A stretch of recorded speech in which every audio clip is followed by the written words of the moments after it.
During his 25 years of working with successful individuals in business, universities, and relationship settings, Stephen Covey discovered that high achievers were often plagued with a sense of emptiness. In an attempt to understand why, he read several self-improvement, self-help, and popular psychology books written over the past 200 years. It was here that he noticed a stark historical contrast between the two types of success. Before the First World War, success was attributed to ethics of character. This included humility, fidelity, integrity, courage, and justice. However, after the war, there was a shift to what Covey refers to as the personality ethic. Here, success was attributed as a function of personality, public image, behaviors, and skills. Yet, these were just shallow, quick successes, overlooking the deeper principles of life. Covey argues it's your character that needs to be cultivated to achieve sustainable success, not your personality. What we are saying is far more than what we say or do. The character ethic is based upon a series of principles. Covey claims that these principles are self-evident and endure in most religious, social, and ethical systems. They have universal application. When you value the correct principles, you see reality as it truly is. This is the foundation of best-selling book, The 7 Habits of Highly Effective People. Covey's 7 habits are composed of the primary principles of character upon which happiness and success are based. The 7 Habits of Highly Effective People puts forward a principle-centered approach to both personal and interpersonal effectiveness. Rather than focusing on altering the outward manifestations of your behavior and attitudes, it aims to adapt your inner core, character, and motives. The 7 habits in this book will help you move from a state of dependence to independence, and finally to interdependence. While society and most of the self-help books on the market champion independence as the highest achievement, Covey argues that it's interdependence that yields the greatest results. Interdependence is a more mature, advanced concept. It precludes the knowledge that you are an independent being, but that working with others will produce greater results than working on your own.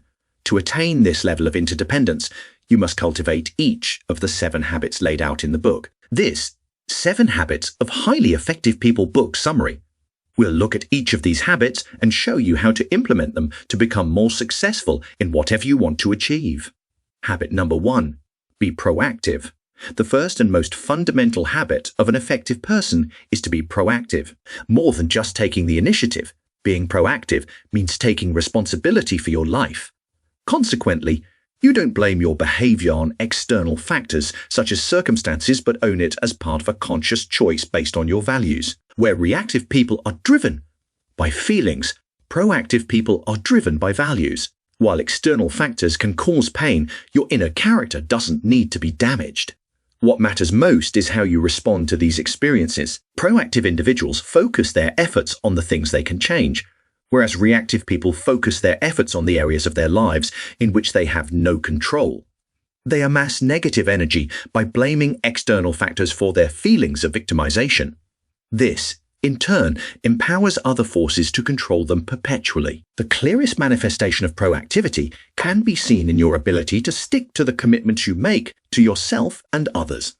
This includes a commitment to self-improvement and, by extension, personal growth. By setting small goals and sticking to them, you gradually increase your integrity, which increases your ability to take responsibility for your life. Covey suggests undertaking a 30-day proactivity test in which you make a series of small commitments and stick to them.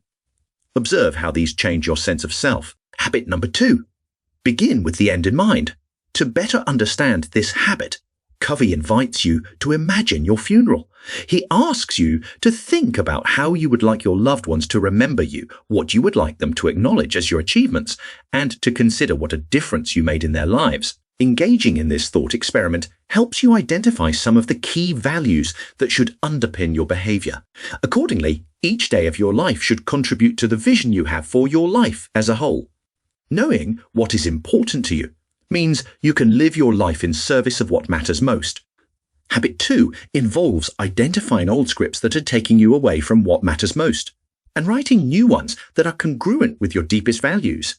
This means that, when challenges arise, you can meet them proactively and with integrity as your values are clear. In time, your mission statement will become your constitution. It becomes the basis from which you make every decision in your life. By making principles the center of your life, you create a solid foundation from which to flourish. This is similar to the philosophy Ray Dalio presents in his book, Principles. As principles aren't contingent on external factors, they don't waver. They give you something to hold on to when times get tough. With a principle-led life, you can adopt a clearer, more objective worldview. Habit number 3, put first things first. To begin this chapter, Covey asks you to answer some questions. What one thing could you do regularly that you aren't currently doing that would improve your personal life? 2. Similarly, what one thing could you do to improve your business or professional life? Whereas habit 1 encourages you to realize you're in charge of your own life. And habit 2 is based on ability to visualize and identify your key values. Habit 3 is the implementation of these 2 habits. It focuses on the practice of effective self-management through independent will. By asking yourself the above questions, you become aware that you have the power to significantly change your life in the present. Thus, having an independent will means you are capable of making decisions and acting on them. How frequently you use your independent will is dependent on your integrity. Your integrity is synonymous with how much you value yourself and how well you keep your commitments. Habit 3 concerns itself with prioritizing these commitments and putting the most important things first. This means cultivating the ability to say no to things that don't match your guiding principles. Habit number 4, think win-win. Covey argues that win-win isn't a technique, it's a philosophy of human interaction. It's a frame of mind that seeks out a mutual benefit for all concerned. This means that all agreements or solutions are mutually beneficial, and all parties feel satisfied with the outcome. To embody this mindset, life must be seen as a cooperative, not a competition. Consequently, anything less than a win-win outcome goes against the pursuit of interdependence, which is the most efficient state to be operating within. Therefore, to adopt a win-win mindset, you must cultivate the habit of interpersonal leadership. To be an effective win-win leader, Covey argues that you must embrace 5 independent dimensions. Character. This is the foundation upon which a win-win mentality is created, and it means acting with integrity, maturity, and an abundance mentality. That is, there is plenty of everything for everyone. One person's success doesn't threaten your success. Relationships. Trust is essential to achieving win-win agreements. You must nourish your relationships to maintain a high level of trust. Agreements. This means that the parties involved must agree on the desired results, guidelines, resources, accountability, and consequences. Win-win performance agreements and supportive systems. Creating a standardized, agreed-upon set of desired results to measure performance within a system that can support a win-win mindset. Processes. All processes must allow for win solutions to arise. Habit number 5. Seek first to understand, then to be understood. If you want to improve your interpersonal relations, Covey argues that you must endeavor to understand a situation before attempting to make yourself understood. The ability to communicate is essential for your overall effectiveness, as it's the most important skill you can train. While you spend years learning to read, write, and speak, Covey states that little focus is given to training the skill of listening. If your principles are solid, you'll naturally want to engage and listen to people without making them feel manipulated. Consequently, it's through your character that you transmit and communicate what type of a person you are. Through it, people will come to instinctively trust and open up to you, while most people listen with the intent of replying. The proficient listener will listen with the intent to understand. This is known as the skill of empathic listening. An empathic listener can get into the frame of reference of the person speaking. By doing so, they see the world as they do and feel things the way they feel. Empathic listening, therefore, allows you to get a clearer picture of reality. When you begin to listen to people with the intent of understanding them, you'll be astounded at how quickly they will own up. Once you think you've understood the situation, the next step is to make yourself understood. This requires courage. By using what you've learned from empathic listening, You can communicate your ideas by your listeners' paradigms and concerns. This increases the credibility of your ideas, as you will be speaking in the same language as your audience. Habit number 6. Synergize when synergy is operating at its fullest. It incorporates the desire to reach win-win agreements with empathic communication. It's the essence of principle-centered leadership.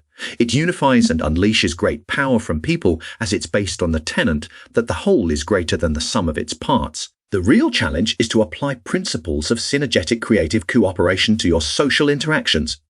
Covey argues that such instances of synergetic interpersonal group collaboration are often neglected, but should be part of your daily life. At its core, synergy is a creative process that requires vulnerability, openness, and communication. It means balancing the mental, emotional, and psychological differences between a group of people, and in doing so, creating new paradigms of thought between the group members. This is where creativity is maximized. Synergy is effectiveness as an interdependent reality. This involves teamwork, team building, and the creation of unity with other human beings. Habit number 7. Sharpen the saw. This 7th habit is all about enhancing yourself through the 4 dimensions of renewal. 1. Physical, exercise, nutrition, and stress management. This means caring for your physical body, eating right, getting enough sleep, and exercising regularly. 2. Social and emotional. Service, empathy, synergy, and intrinsic security. This provides you with a feeling of security and meaning. 3. Spiritual value clarification and commitment study and meditation. In focusing on this area of your life, you get closer to your center and your inner value system. 4. Mental, reading, visualizing, planning, and writing. To continually educate yourself means expanding your mind.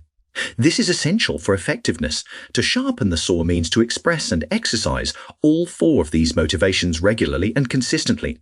This is the most important investment you can make in your life, as you are the instrument of your performance.